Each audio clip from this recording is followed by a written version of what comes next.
અમેરિકાથી દોનો દંપતી આવેલા અને આ ભાઈ એમ કે મારી એની ટેક્સીને ભાડે કરી અને ભુજના એરપોર્ટમાં એમ કહેવાય કે પતિ પત્ની બે એ ટેક્સી લઈને નીકળે છે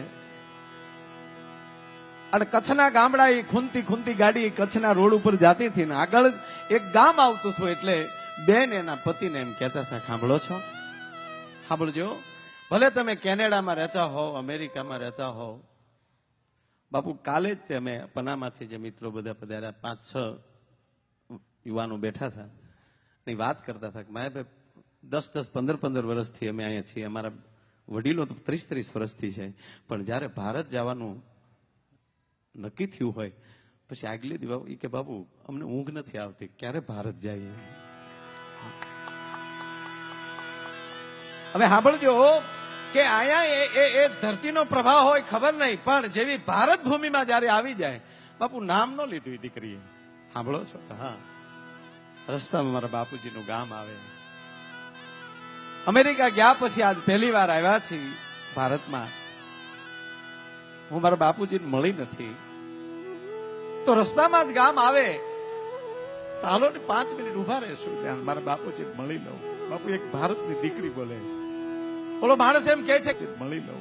બાપુ એક ભારતની દીકરી બોલે, ઓલો માણસ એમ કહે છે કે ના, આ વળતી હાંજની ફ્લાઇટમાં પાછું વયું જવાનું છે, આપણી પાસે ટાઈમ નથી. દીકરી કગળે છે, ખાલી પાણી પી લેશું, ખાલી હું મોઢું જોઈ લઉં, અને રોડને કાંઠે તો ગામ છે. ડ્રાઈવર કહે કે બહુ ઈ દીકરી કગળી, મને ખબર પડી કે આ દીકરી કચ્છની છે. ઈ નાતે મેં ઓલા વડીલને સમજાવ્યા કે ભાઈ આ મારા બેન કચ્છના, તો હું કચ્છનો, ઈ નાતે મારા બેન થાય. ક્યારના ઈ કગળે છે, રસ્તામાં ગામ છે, હું થોડી ગાડી રસ્તે વધારે ચલાવી લઈ. તમારે ઉતરીને ન જવું હોય તો હું તમને ગાડીમાં ઠંડુ પાય, તમે ગાડીમાં બેસજો.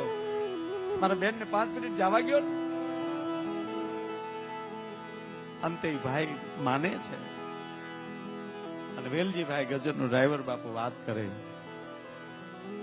કે ગામ આવ્યું, મેં ગાડી ઉભી રાખી અને દીકરી જ્યાં બાપુ ગાડીમાં લઈ હેઠે ઉતરીને કચ્છની ધરતીમાં જ્યાં પગ મૂક્યો, કચ્છની ધરતીની ધૂળ જ્યાં આડી, અમેરિકાની સમૃદ્ધિ ભૂલી ગઈ દીકરી અને પોતાનું બાળપણ યાદ મળ્યું આવવા કે આ જ હેરીમાં, આ બજારમાં હું ધૂળ ધોયું ફરાક પહેરીને દોડતી, મારી બેનપણીઓ હારે ગામને ઝાપે ચાણ ભેગું કરવા આવતી, અને દોટ દેતી દેતી બાપુજી પોતાના બાપની ખડકે જે આવે ત્યાં ખડકે તાળું હતું, હરણી વ્યાકુળ થઈ જાય. એ પાડોશી પૂછવા પડી, ડેડી ભૂલી ગઈ, પપ્પા ભૂલી ગઈ, મારા બાપુજી ક્યાં ગયા, મારા બાપની ખડકે તાળું કેમ છે? બેટા અમેરિકાથી આવી છો? હા, મારા બાપા મળવું છે.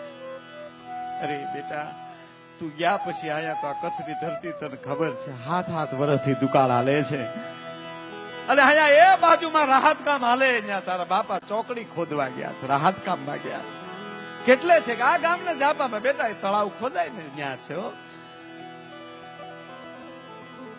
ગડગડતી દોડ દીધી દીકરીએ, અને જે જગ્યાએ રાહત કામ હાલતું હતું ત્યાં દીકરીને પોગવું, બાપને છે એ માટીનું તગારું નાખવા માટે એ ધૂળના પાળા ઉપર આવવું, અને આમ જ્યાં પાળા ઉપર લઈ તગારાનો ઘા કરવો, ને હામેલી દીકરીને આવતી જોઈ બાપુ પાઘડીના લીરા બહાર નીકળી ગયેલા હતા. બાપને ઈબડ્યો હરખો કરવા, મારો બાપલિયો આવ્યો, મારો બાપ આવ્યો, મારી દીકરી આવી.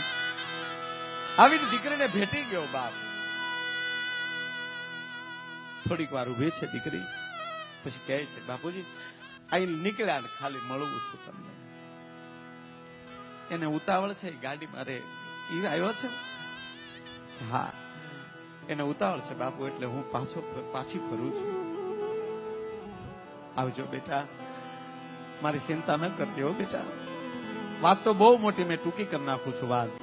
દીકરી બાપના આશીર્વાદ લઈને બાપુ જ્યાં પાછી ફરી, ધક ડગલાઈ દીકરી પાછી હાલી, અને બાપે હાથ કર્યો, શોભિતભાઈ બેટા ઉભી રહે તો મારી દીકરી.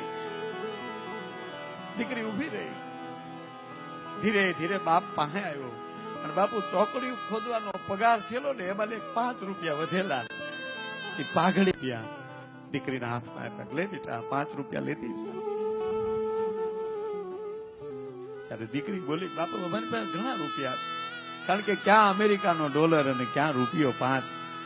બાપુ અમારી પાસે ઘણા રૂપિયા છે.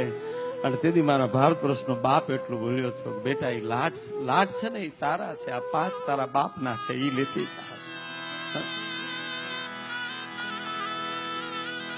અને એટલે દાદ યાદ આવે, આંબલ પીપળ ડાળ બોલાવે. દીકરીને વળાવીને બાપ ઉભો છે કે એકવાર જો દીકરી મારી સામું જોઈ લે, છેલ્લી વાર દીકરીનું મોઢું જોઈ લઉં. અને દીકરીને બાપુ એમ છે કે હવે જો મારા બાપ સામું જોઈ તો મારા બાપને સાનો કોણ રાખશે. દીકરી સામું જોતી નથી, ગાડું હાલ્યું જાય છે. પછી બાપ એમ કે મારી સામું ન જોતો કાંઈ નહીં, પણ જે ગામના જાપે આંબલી ને પીપળી રમી એની જે ઝાડ ઉભા છે એ ડાળું તો જો, એ બેટા ઝૂકી ગઈ. પણ બાપુ ગામડામાં હકીકત હો, દીકરી હારે જાતી હોય ત્યારે પવન થંભી જાય, ડાળું ઝૂકી જાય. અરે છોડો, છેલ્લે દીકરીનો બાપ મળવા જાય ને એ ચિત્ર કોઈ ન જોઈ શકે. એ તો જેને જેનું વળાવ્યું હોય એને ખબર હોય. કુટુંબના તમામ પરિવારના સભ્યો મળી લે, છેલ્લે દીકરીનો બાપ જેથી મળવા જાય તેથી ધરતીને પૂછી પૂછી ડગલા ભરતો હોય, જાવ ન જાવ શું કરું. અને ગાડામાં લે હળી કાઢી દીકરી જેથી બાપની ડોકે જેથી આકડિયા ભીડી જાય ત્યારે આજુબાજુની બાયુ બાપુ એના હાથ મુકાવતી, બેટા મૂકી દે બેટા, હવે બસ હવે નો રોવાય. તેથી બાપ માથે હાથ મૂકીને એટલું કે બેટા હવે રો તો તારા બાપના હમ છે, માથું દુખે બેટા તારું, લઈ જા ગાડામાં, લઈ જાવ મારો બાપ. અને જયારે એમ કહેવાય કે પછી એની બેનપણીઓ ને એની આજુબાજુની બાયુ દીકરીનો હાથ મુકાવે પડી બાપના ગાલે, બાપુ આમ જ્યાં લીટા પડતા જાય ને ગાડું હાલતું થાય ત્યારે બાપ ધરતીમાં હેઠો બેહી જાય. આ ચિત્ર જોવા મળશે કે કેમ? ત્યારે બાપુ આ સિટીમાં, મોટા સિટીમાં ઘણી જગ્યાએ દીકરી વળાવતા એટલે બાપ તો સહજ રડે ને. એટલે બાપ રડતો હોય ને ત્યાં દીકરી ઓલી કાંસ ઉતારીને એમ કે પપ્પા રડોમાં ને તમે રડશો તો મને રડાઈ જશે, તો મારો મેકઅપ બધો વયો જશે. અરે તારા મેકઅપ ને દિહવાળી હે. ઈ આંબલ પીપળ ડાળ બોલાવે, બેટા એક વાર હમું જો, પણ ધુબકા દેતી હેજજે ધરામાં, ધુબકા દેતી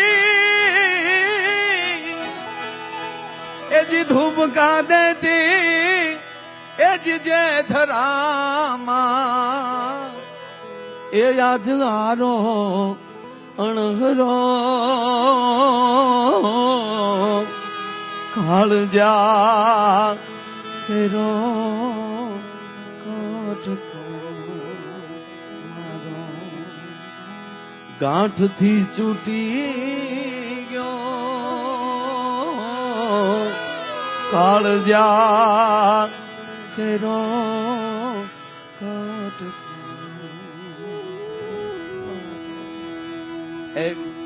દીકરી પાત્ર જુદું છે.